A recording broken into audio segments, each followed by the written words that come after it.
normal temperature.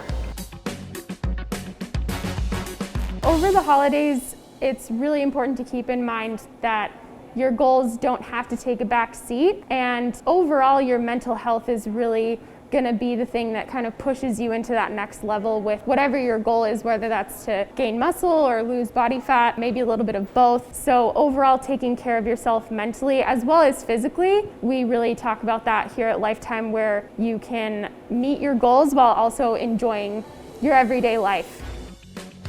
Skipping meals before you go into that big holiday meal actually is something that I would not advise, especially because when you skip meals, you're more likely to overindulge when you finally get into that space of all of the yummy food in front of you. And if you're nervous about overeating at that big dinner, go into it maybe having a protein shake beforehand or another healthy snack, so where you're not starving when you get in front of the foods that may be a little bit more indulgent.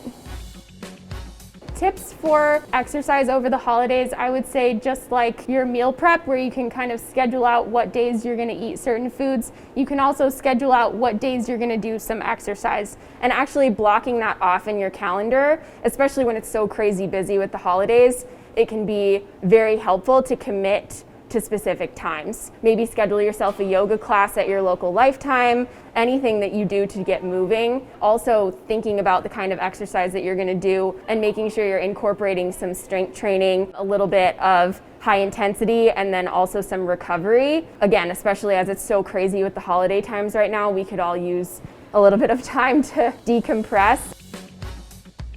If you're going to be traveling for the holidays, something that I would recommend is grabbing your own snacks from home. So you can grab either a UCAN bar that we have here in the cafe, maybe a little bit of popcorn because you can eat a lot of that and it's not super calorically dense. Maybe you grab your favorite protein bar, just something that will help you feel satisfied as a snack. And we do offer a lot of those things here in the cafe at Lifetime. And the cafe here is actually very clean.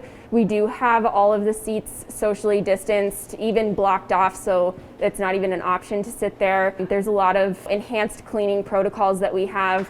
The ventilation system has been updated, so the air is clean, the tables are clean, and we're super excited to have people in the cafe just to enjoy a meal. Whether you're a member at Lifetime or not, you're welcome to come in. So after you have a big meal, or if you have a day that you're indulging a little bit more, I would recommend not being too hard on yourself, especially if you feel like you overindulged. A lot of times people will exercise for hours afterwards to make up those extra calories, or they only eat salad the next day, whereas if you can kind of plan out your meals during the week, that can typically be helpful. So if you get some sort of meal preparation, a little bit of healthy snacks in your fridge, that way you can have your day or have your night where you have that bunch of yummy food, and then the next day you know exactly what you're going to eat, you know where your snacks are, and you don't have to stress.